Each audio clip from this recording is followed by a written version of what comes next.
Hello, and welcome to another Health Essentials podcast. I'm John Horton, your host. Have you ever been hiking in the woods, seen some berries or mushrooms, and wondered, can I eat that?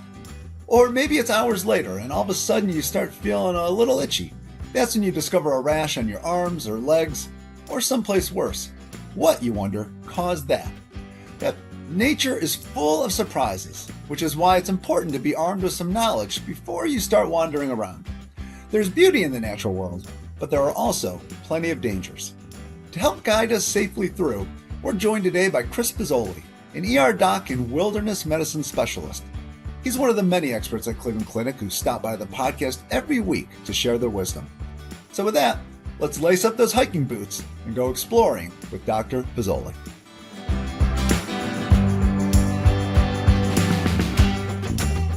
Welcome back to the podcast, Dr. Bazzoli. I always look forward to our chats.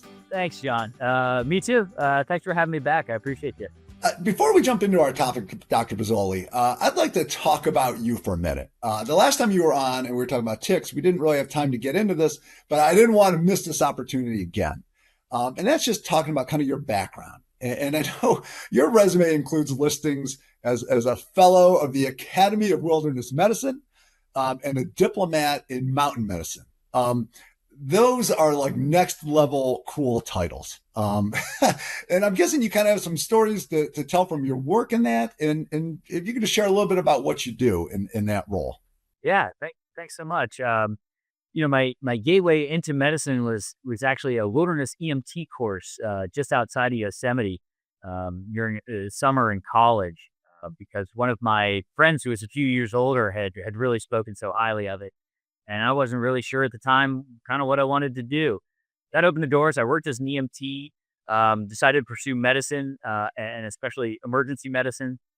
Super grateful and lucky to have awesome mentors along the way, especially out of Rich Ingebretson out of the University of Utah. A tip of the hat to him for bringing me in as a young undergraduate and then medical student. Beginning my career in wilderness medicine and teaching, developing curricula, and then training a lot of training. Yeah. Trained in, and you go on rescue stuff too, right? Yeah. So I trained as an emergency medicine physician, and then pursued my fellowship in the Academy of Wilderness Medicine. My diploma in mountain medicine training was building up, working with search and rescue teams kind of in the mountain setting. And coming back to Ohio after spending a brief stint in Colorado, becoming more involved here with our search and rescue teams, our technical rescue teams. I'm really grateful that the guys and gals allow me to join them out in the field, and I have the great joy of and responsibility of helping keep them healthy and performing at the top of their game, and then providing really great medical care to patients in really bad places. So we kind of, our tagline is always, providing great medicine in wild places and bad spaces. That stuff is just so cool. And it sounds just like an adventure, in medicine, I guess. All of that exciting stuff we just talked about. And I have to say our topics today, not going to be that dramatic, but they are very important. So let's kind of start with eating things that you might find while you're just kind of out in the woods, and kind of this concept of foraging for fun kind of caught fire during the pandemic, and it really hasn't cooled down. But as we've learned, or as we see from headlines, this kind of natural way of eating isn't always safe. What kind of worries do we have if we just start nibbling as we're walking through the woods? Absolutely. And I really appreciate people trying to reconnect with, our land and reconnect with our food sources and their health. And so I absolutely commend that. And we're learning a lot more about this aspect of environmental overlap with health. And as we bring climate into it and, our food, we are essentially what we eat, right? It sounds cliche, but it is true. I feel like there's a big but coming up here. But leading us in gently. Yes. but we got to do this safely, please. Trust me, I grew up in a very rural area, right? I mean, we picked, wild blackberries from alongside the railroad track.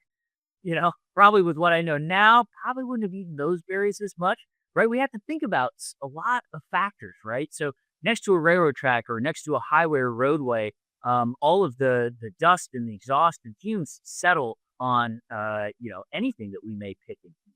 So even our foods that we pick out of the garden, really important to wash them and rinse them off before eating them to reduce soil that may contain some amount of lead. So long story short, there's just a lot of considerations. And when we talk about foraging, going out into nature, mushroom picking, you know, uh, it's really important that this is a skill that requires mentorship. This isn't something that we should learn off TikTok. That's what a lot of people I think do when they start on that. Right. And the internet and TikTok and social media is really a cool way to get curious and learn new things. But then when we're talking about taking a skill and applying it to our lives, we should really do that with mentorship. And the internet is also great for that, right? You can Google meetups, and there are mushroom hunting groups and foraging groups that get together and then go out and will teach you for your region and the time of year what is safe, what is not safe, and what you absolutely need to avoid. There's a saying among the mushroom hunters, like, there are old mushroom hunters and there are bold mushroom hunters, but there are no old, bold mushroom hunters. That's a great saying. So, we can certainly do this safely. But if you are ever questioning, I'm not sure if I can eat this. Let me look it up. The answer to that is no. You should not eat that. Yeah, and I know you've talked before. When you look at a mushroom, I mean, two mushrooms can look very similar. So if you're just going off of an app, it's a little tough sometimes to make that call. You do need that like field experience, like you said, with somebody who's a mentor, who's done it before, who knows how to do it safely, who can really break down what you need to look for. Yeah, what you need to look for in that season, in that region. I mean, I don't know if you saw in the news, just early this year, kind of the West has had a much milder winter. And so a lot of good conditions for mushroom growth, kind of being cool and wet, as opposed to like a lot of really cold snow, and a lot of mushroom poisoning because travelers and people maybe not native to that area recognize a mushroom and they say, oh, that's exactly like, that mushroom from my home country or from my home region, just 6, 7 states away, right? Pick it. And unfortunately, in that region, it's a different mushroom and it's not safe to eat and really causing a lot of, could be potentially fatal, right? Well, I was going to ask that, like, how serious can it be? I mean, we're not just talking, you're going to get a rumbly tummy, right? I mean, these could be pretty dire results that you get. Correct. And it's really funny too. The mushroom pickers are like, well, if you do it smart, it's okay. But foraging, there's just too many plants that you could go wrong. And the foragers say like, oh no, you can do this safely, but there's too many mushrooms where you can really go wrong. Mushrooms, berries, leaves, even certainly can be toxic to causing liver failure, and especially we see in the mushroom. With a lot of the berries and eating plants can cause a lot of GI toxicity, GI tract toxicity, and even like renal failure. So any of these edibles growing in the wild can have if eating the incorrect one, if eating a poisonous look-alike can have dire consequences, even fatal consequences. Hey, I watched Hunger Games. I know you got to watch what you pick out there and what you grab. Um, is there like a surefire way to tell whether something's safe or not, or is it's just specific to each plant? It's really specific to each plant in that season, in that region, and this is why it's so important to do that. In a mentored and progressive way with other humans. Not safe enough to do as a self-study. Yeah. Well, it sounds like if you're wrong, I mean, you could be really wrong and not get a chance to try again. And we really don't have great like antidotes, unfortunately we haven't quite reached Star Trek medicine level yet. And so a lot of these cases are really difficult for the medical community as well, because we're really just providing kind of supportive system care with no clear fix, and watching the damage take its toll. Now we've kind of been talking a little bit like you're out kind of for fun. You're out for a hike, and like I said, we've all been in that spot where you see some berries, and you're like, that looks like a blackberry. I should be able to eat that. If you're in an emergency situation, out in nature, you're somehow stranded or things like that. I think you start worrying like you've got to eat. Um, do you really? I mean, is it that dire that you got to start just foraging for food to kind of get you through? No, for a survival standpoint, uh, food and calorie consumption is not certainly not one of the most immediate concerns. You know, Shelter, warmth, water are the three main immediate kind of concerns over those first couple of days that are crucial. Really not starting to worry about starvation for week to many weeks.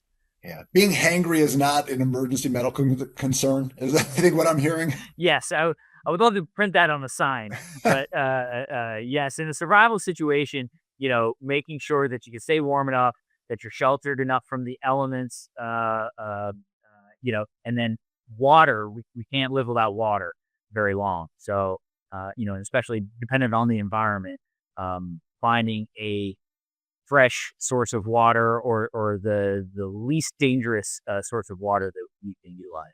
Yeah. Well, speaking of water, then, like, what should you look for? Like, if you are out and you are in one of these sort of emergency situations, where is it safe to maybe stick your canteen, or take a sip, and where should you really be a little leery? Yeah, and again, I should preface this is only in a dire situation. Um, Luckily, a lot of the illnesses that we can contract from contaminated water, modern medicine can more effectively treat on the back end. So if you're stuck in the wilderness several days trying to make your way out, and you're between like, hey, do I die of dehydration, or do I drink some of this creek water? Uh, you know, Drink some of the creek water, make it out alive, and we can treat you on the back end. What you're looking for is really kind of, most of it is good sense. You're looking for the cleanest, clearest thing you can find that is moving, right? Stagnant water is going to be much more dangerous. Obviously, if it has like a lot of sediment and contaminant, visibly, that's going to be more dangerous. You got to be thinking about what is, up canyon or upstream from your water source, right? If this creek is draining from a pasture, probably not your best option. But also, if you're next to a pasture, It should be probably by be able to civilization too, make your way right? out. Yeah, there's cows. There's Follow the cows. cows home. Springs oftentimes are a pretty good source, because it's filtering through at least some amount of a geological layer that is serving as a filter, and so usually coming out running and pretty clear, and less chance of pathogen there. I love that advice you gave, though. Like, if you are stranded in one of those emergency situations, like the things you read about where people are stranded for a couple of days, focus on getting the water in. But the eating, it sounds like if you eat the wrong thing, it can be game over right then. So you really want to minimize that, but just make sure you're staying hydrated as you keep hoping for a rescue or finding your way out. Absolutely. You eat the wrong thing, start getting sick. That just accelerates the whole dehydration process. It's taking mental energy. It's sapping you kind of psychologically as well, which we know is so important in survival. And so, stick to the basics. And then, as always, we want to hopefully prevent anybody from getting into a dire or survival situation. Yeah, and ideally we don't. So that would be the best thing. But we wanted to make sure we kind of touched on it a little bit as we're talking about kind of eating in nature, because you could have different needs at different times depending on the circumstances. But if you're not munching your way through the forest, I know there's still some reason for caution, and that can even be with the sort of vegetation that you're brushing up against. Um, just it sounds like there's a lot out there we can kind of run into that can cause us problems. So, uh, poison ivy, especially in our area and throughout much of the U.S., stinging nettles, not fun. Poison Doesn't sumac, sound fun. Singing no. nettles sounds like it delivers on exactly what it's going to promise. Exactly, exactly. Cruise along in a t-shirt and shorts, and all of a sudden, not so fun. So again, it comes back to we've talked a little bit about mentioned this before too. Kind of know before you go, especially if you're traveling to a new area. Planning your trip is so important, and planning your activities. Speak with rangers, speak with people who are local. They're wealth of information and usually, welcoming travelers and helping you have a fun and safe adventure in the woods. Yeah, with most of these plants that you kind of can run into issues with if you come in contact with them, are we pretty much just talking kind of rashes and just kind of some discomfort? Yeah, for the vast majority, like, stinging nettles, poison ivy, poison sumac, etc. These are going to be for the vast majority of people, uh, discomfort, localized reactions. The um, poison ivy, for instance, this is an urushiol oil that is on the plant, the leaf surface, and so it's extremely sticky and easy to transmit. And your body is then having an allergic reaction, a localized allergic reaction to that basically toxic oil. And so similar to like we were talking about ticks, just when you come inside, or if you're staying outside, making sure to check areas and wash, right? So we can wash off these oils. If you brush against stinging nettles, trying to remove those barbs, as soon as possible to help limit the contact time to your skin and your body's immune system. That'll decrease then the immune system's response and essentially localized allergic responses, giving us this really itchy rash, et cetera. Yeah, well, so much stuff I want to talk about, just with everything you just Yeah. mentioned. With the nettles, you said taking those out. Is there a trick to doing that, or what's the best way then to remove those? Yeah, this is where TikTok does start to get helpful, and the internet. There's lots of different techniques. Essentially, just best thing is something very sticky. Duct tape works great. You just have to be mindful of the way that the barbs are predominantly entering in, and kind of pulling with them as opposed to against them. Kind of almost like you ever run your hand against suede, putting your hand across it one way is nice and smooth. The other way is really against a lot of friction. So try to get that adhesive down and then pull in the smooth direction. Good tips there, and we'll make sure we get our phone out and kind of look up those handy dandy videos. With poison ivy, it seems like the biggest thing is just knowing when you see it, and luckily, I think we probably all know that cool little rhyme that comes with that. Leaves a three, let it be, right? It's kind of ingrained in our heads now. So is that as easy as it is? Like if you see those kind of leaves of three, and that could also be for poison oak too, right? Isn't that the same sort of setup? Yeah, poison oak is a little bit different shape of a leaf and coloration. It almost looks like a bit of an oak leaf, but typically also in threes. The poison ivy is basically always in threes. Poison sumac starts to get more complicated with varying numbers of leaves. This is where uh, an identification app, something like iNaturalist or another similar app can be helpful, right? In identifying these because it's not life or death that we're eating. Yeah, yeah, and with poison ivy too. I always remember it's usually like a little bit shinier, and so you kind of those leaves of three. It's a little bit shinier, and that's just kind of you stay away from it if you see that. Yeah, typically green leaves, a little bit of shine because again, it's that oil. And then you'll see a little bit of redness kind of coming into the stem and the stalk. Um, just take some practice and seeing it and looking for it and seeing it and looking for it. Yeah, I'd say I'm one of those lucky people, or at least I always was growing up. I never used to get poison ivy, and I worked for a landscaper. I used to pick it when other people would come across it because they'd like I'd get hives that are the rashes like crazy.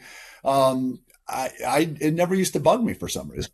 Yeah, there's about 15 to 20% of the population who does not react to the urushiol oil, of these poisonous uh, leaves. The vast majority of people, 50 to 70%, we do react, and that's a delayed reaction. We call that like a delayed hypersensitivity reaction. And so that's what makes it kind of difficult for us to learn as humans, is because we come in contact with this leaf and then we really don't, get the effects for another day. And it's hard to Yeah. put the two together. That's why if you've been out in the woods and even at a portion, you say like, "Oh man, I was really close to some poison ivy or what I think might have been poison ivy," and you have exposed legs or arms. Gosh, when you get home, just take the time to wash off good soap.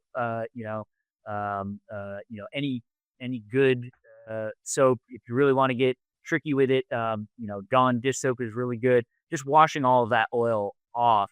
If you know that you've really come into contact or have a high suspicion, or you're that 15 or so percent of the population that reacts more vigorously, then definitely washing with a stronger soap. There's a couple of soaps out there that like auto mechanics use, if you may have heard of like Goop or something like that, right? And these are soaps that are have resin binders to oil, and they work really well for getting grease off of a mechanic's hands or an industrial worker's hand. But they're also really great at binding this urushiol oil to remove it, as much of it as possible, after you come inside. If you do that right away, I mean, your odds of getting that rash, do they just drop significantly? Yeah, vastly. If we can wash this off within a matter of hours, a couple of hours, your chances of actually getting poison ivy are very, very low. Now, if you know that you are somebody who does react more strongly, there are some barrier creams which can provide, perhaps 4 to 6 hours of protection. But really the best prevention is, an actual barrier of clothing. The problem is if it's 100 degrees out and you got to be outside, it's Right. hard to wear long pants, long shirt, and so we recognize that you got to balance there, and try your best to do that safely. Yeah. Now, if you didn't follow that advice you just gave, which is washing as soon as you came in, and then it is a couple hours later, and you start getting that rash and you start itching, what can you kind of do for treatment? What are the best things you can try? Yeah, so if you start to develop the what we call contact dermatitis, that rash, you may start to notice some kind of fluid filled bubbles forming. Leave those alone. Please don't pop those. They do if they do open on their own, they do not contain anything, any more of the oil. Nothing in that fluid is contagious or transferable. You don't have to worry about that. But as a rash develops, generally recommend that you go ahead and wash that area again, just to make sure that you did remove all of the oil, especially if this is like an extended backpacking trip, or you were working in the yard last night and you came inside and didn't have a chance to shower, and now it's the morning and you're starting to get. Make sure you wash that again really well. And then you're just trying to keep it protected and covered. There are some, products like I'm sure from when we were kids, right? Like calamine lotion, right? Yep. Can help reduce some of the itching. Aloe is actually really effective, both cooling and so it feels good, but it's also a topical anti-inflammatory and so helps to reduce some of your body's reaction there. Um, Systemic antihistamines can also help to reduce how much of a rash that you're going to develop and also how bad it itches. Okay. Well, there you talk about those basic the pills that we all know, Allegra, Claritin, Yep. Zyrtec, right? Zyrtec. Yep. Those are perfect. And those are actually better. Those are, second generation antihistamines. A lot of people think Benadryl and like, oh, that was the original, so I'll take that. It makes you really drowsy. And, a lot of people don't tolerate it well. The Zyrtec, Allegra, Claritin, those are all second generation, non drowsy, and they're just as effective at reducing this itching and the reaction. What about I think oatmeal baths were always a thing. Does that work, or was that just kind of a ploy by the oatmeal industry to to get some product out there? Yeah, I'm not aware of any data showing that the oatmeal bath is more effective. But again, here we're doing symptomatic, in the vast majority of cases, supportive care. So if that feels good, that's fine. But you're certainly not reducing or you're not removing any oils that may still be retained on the skin, with oatmeal baths, and it's certainly not as good of an anti-inflammatory as aloe. Is there a point where you should go in and see a doc, and maybe you can get a little something extra? So we try to avoid, the easy answer say, like, oh, I have a rash and this is annoying. So maybe the doctor can put me on steroids. Unfortunately, for the type of allergic reaction that these poison ivy, poison sumac, poison oaks are, it requires really a 3-week steroid course, and so Wow, it's I did not not. it's not insignificant. If we only give you 5 days of steroids, you're going to start to feel better, and then it's going to rebound, potentially slightly worse than it was initially. And so for the vast majority of people, we go, "Man, I'm really sorry." You know, take the antihistamine, use topical aloe or a lotion to feel better. Keep this covered, and it's just gonna be itchy for a few days. No, I was going to say, and it sounds like you just need to be more careful the next time you're outside. Yeah, yeah. And just really being good about, hey, if I was potentially in a contact area, as soon as I come in, really wash, exposed areas of skin, and wherever we may have touched, right? Because if we're touching or working with our hands and we touch and get the oil on our hands, and now we touch the back of our neck, we can, deposit the oil there. So being better about washing. Now, there is 15% of the population or so who reacts much more vigorously, potentially up to the point of anaphylaxis. So being like a severe systemic reaction. So those people, their immune system is actually going into overdrive, and they're not just reacting locally where the oil was, but it's setting off the whole body's immune system, and so they're getting rash breaking out everywhere, potentially with difficulty breathing, GI upset, either vomiting or diarrhea, um, uh, you know, and those more disseminated signs and symptoms, absolutely a reason to see a doctor, head to the emergency department. You know, oftentimes need things like fluids, and those people we're certainly putting on that long course of steroids. Yeah, I did not realize that it could get that bad. So it sounds like, yeah, anytime you have trouble breathing, any of those issues, you definitely need to get in and see somebody. Absolutely. So I think we've covered a lot of the plants you want to avoid out there. Any big ones that we missed, or I don't know what else is lurking out there. No, I think we've covered most of the heavy hitters. Thanks so much for asking great questions on foraging, and our poisonous plants out there. I just always like to circle back and say that spending time outdoors is really important for us, our physical health, our mental health, and well being, and again with a little bit of thought and ahead of time, we can really do this safely.